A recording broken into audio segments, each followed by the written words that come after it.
Salam saudara, senang dapat jumpa lagi dengan Anda tentunya dalam keadaan baik lewat program Aku dan Dia. Saya berharap Anda selalu setia mendengarkan program Aku dan Dia yang membahas tentang Dia Juru Selamat dunia. Kali ini dalam program Aku dan Dia kita akan belajar bagaimana Yesus Tuhan itu adalah sahabat yang terbaik. Selamat mendengarkan.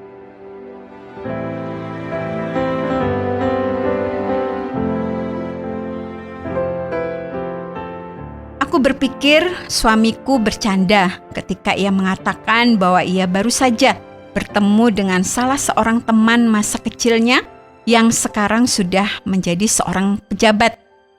Suamiku memang sedang mengadakan perjalanan keluar kota dan sebagaimana biasa ia menelponku untuk memberitahukan kabarnya hari itu.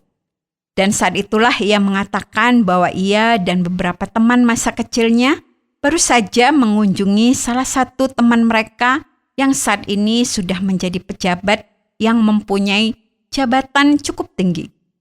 Rupanya temannya itu menjadi komandan di salah satu satuan tentara di kota itu. Dan memang suamiku mengirimkan foto pertemuan mereka itu melalui WhatsApp. Dengan bercanda aku menggoda suamiku bahwa aku tidak menyangka kalau ada anak yang dilahirkan dan dibesarkan di kampung kecil seperti kampung suamiku dan kemudian tumbuh menjadi seorang pejabat yang berkedudukan tinggi. Aku menyangka suamiku bercanda karena ia tidak pernah bercerita tentang temannya itu. Ia sering bercerita tentang teman-temannya yang lain dan aku bahkan pernah diajak untuk ikut reuni di sekolah mereka. Tapi ia tidak pernah menceritakan mengenai temannya yang satu ini. Padahal dari apa yang suamiku sampaikan tentang temannya itu nampaknya hubungan mereka sangat dekat di masa-masa sekolah mereka dan paling tidak dari foto yang suamiku kirimkan itu, hubungan itu masih tetap akrab. Masih tampak bahwa suamiku, teman-teman sekelasnya di sekolah dulu dan teman yang saat ini sudah menjadi pejabat itu memang memiliki hubungan yang cukup dekat. Namun, aku sama sekali tidak pernah mendengar cerita tentang temannya itu. Karena entah karena apa, suamiku tidak pernah bercerita tentang dia. Aku berpikir jangan-jangan itu juga yang terjadi dalam hubunganku dengan Yesus, Tuhan dan sahabat yang terbaik bagiku itu. Ia menjadi sahabat terbaik bagiku. Bukan karena aku layak untuk dianggap setara dengannya.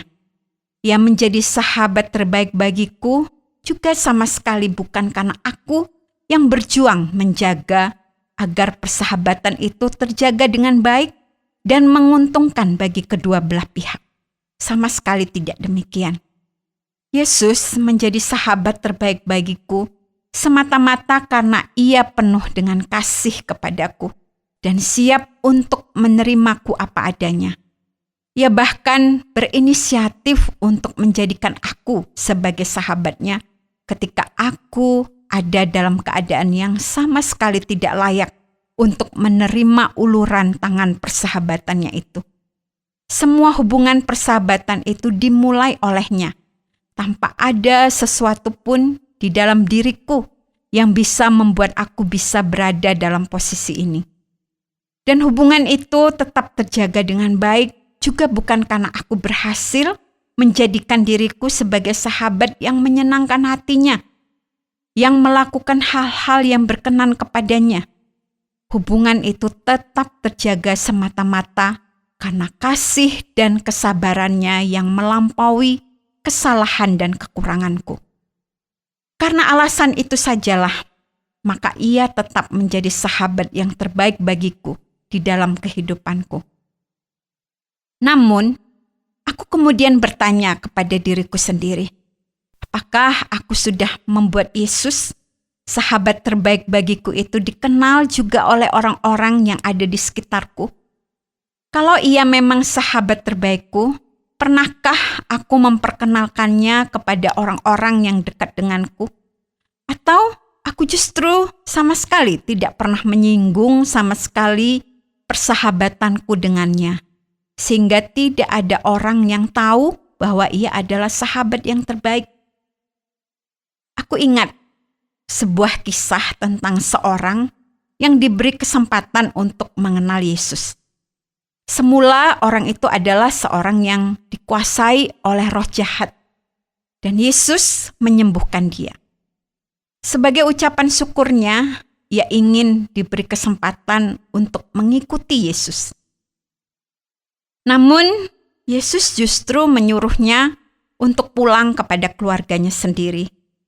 Aku melihat sesuatu yang luar biasa yang dilakukan oleh orang itu. Firman Tuhan menuliskan tentang kisah itu. Di dalam Markus 5 ayat 18 sampai ayatnya yang ke-20.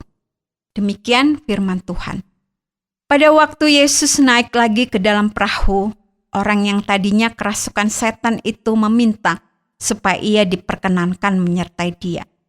Yesus tidak memperkenankannya, tetapi ia berkata kepada orang itu, "Pulanglah ke rumahmu, kepada orang-orang sekampungmu, dan beritahukanlah kepada mereka segala sesuatu yang telah diperbuat oleh Tuhan atasmu, dan bagaimana ia telah mengasihani engkau."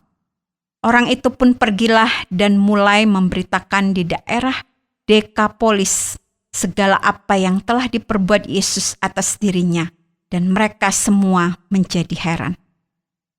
Aku melihat ada beberapa kesamaan yang bisa aku lihat di dalam kehidupanku sendiri. Aku juga semula dikuasai oleh kejahatan dan dosa. Aku sangat menyadari hal ini. Dalam keberdosaan dan kesesatanku, aku bertemu dengan Yesus. Ia mengubahkan hidupku sehingga aku menjadi seorang yang dibaharui. Dan dengan itu, aku menjadi sahabat baginya. Dan Yesus menjadi sahabat terbaik bagiku.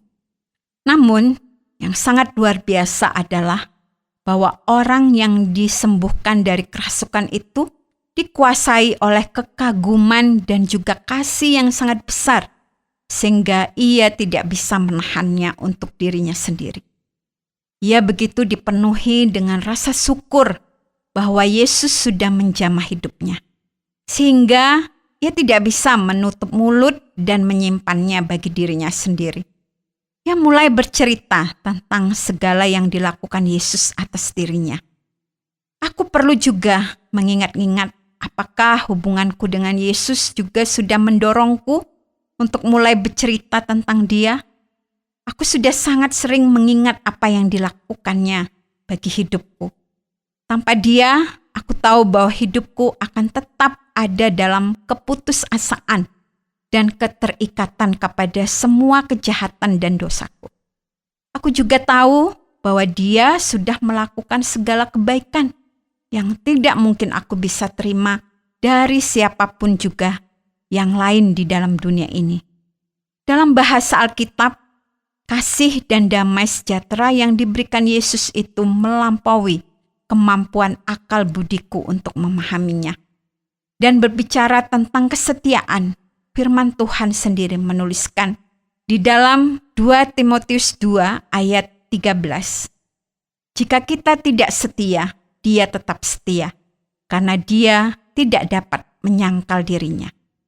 Kesetiaannya sebagai sahabat terbaik bagiku sama sekali tidak tergantung kepada kesetiaanku kepadanya. Ia tetap setia, bahkan kalaupun aku sering tidak setia kepadanya. Semua kebaikan dan kesetiaan itu seharusnya bisa mendorongku untuk mulai bercerita tentang Dia kepada orang-orang lain di sekitarku. Ketika aku mulai menceritakan tentang Yesus kepada orang-orang lain itu, aku sebenarnya sedang menyatakan ungkapan penerimaanku akan kasih-Nya kepadaku. Kalau ada sesuatu yang layak untuk dipamerkan kepada orang lain, pastilah bukan sesuatu yang bisa aku beli atau yang bisa aku buat. Keberadaannya sebagai sahabat terbaik bagiku jauh lebih penting dari semuanya itu. Di sisi lain, aku juga harus ingat bahwa ketika aku menceritakan tentang Yesus sebagai sahabat terbaik bagiku itu, aku juga sedang menunjukkan kasihku kepada orang-orang yang nantinya akan mendengar ceritaku. Aku tidak tahu keadaan hidup mereka sekarang, tetapi mungkin saja mereka saat ini sedang ada dalam keadaan yang seperti dahulu pernah aku alami. Dan mereka membutuhkan satu pribadi yang bisa menerima mereka serta menolong mereka. Ketika aku menceritakan tentang Yesus kepada orang-orang yang mendengar ceritaku itu, dan memberi kesempatan kepada mereka untuk juga menjadikan Yesus sebagai sahabat terbaik di dalam kehidupan mereka. Ketika aku menceritakan tentang Yesus sebagai sahabat terbaik, aku tidak sedang menjelaskan teori-teori yang muluk-muluk setinggi langit dengan bahasa yang bagus dan teratur, tetapi aku sedang memperkenalkan seorang sahabat terbaik kepada sahabatku yang lain, agar mereka, yaitu Yesus dan temanku juga bisa menjadi sahabat. Dan dengan demikian, Yesus bisa melakukan segala keajaiban dan kasih kepada temanku sebagaimana Ia pernah melakukannya di dalam kehidupanku. Ku bawa hidupku padamu, ku bersujud karena kasih-Mu. Ku ada di tempat ini karena anugerah-Mu, anugerah-Mu, hanya anugerah-Mu.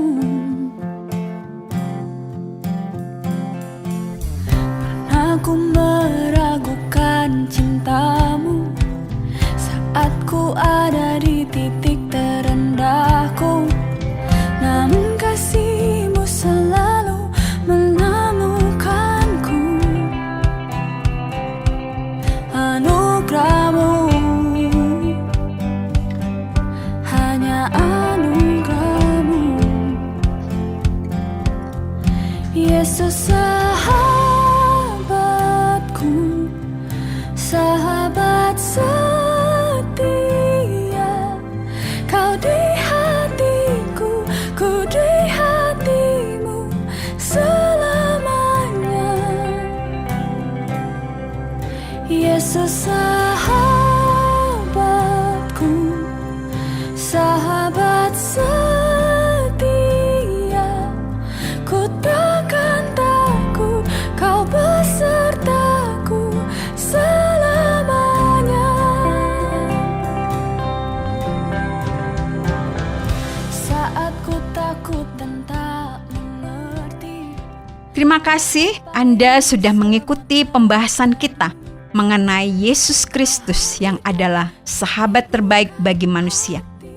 Persahabatan itu sungguh indah dan sepatutnya diceritakan kepada orang lain agar mereka juga bisa menjadikan Yesus sebagai sahabat mereka. Kalau Anda ingin memahami lebih besar tentang Yesus sebagai sahabat terbaik, atau Anda ingin mengetahui hal-hal tentang pribadi Yesus itu, kami siap untuk menjelaskannya secara lebih lanjut untuk menolong Anda lebih mengenal Dia.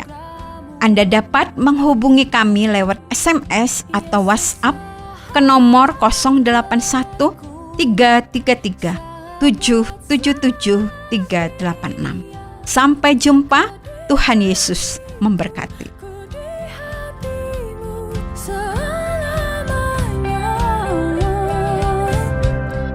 Yesus sahabatku, sahabat setia. Ku takkan takut, Kau besertaku selamanya. Anugerah-Mu,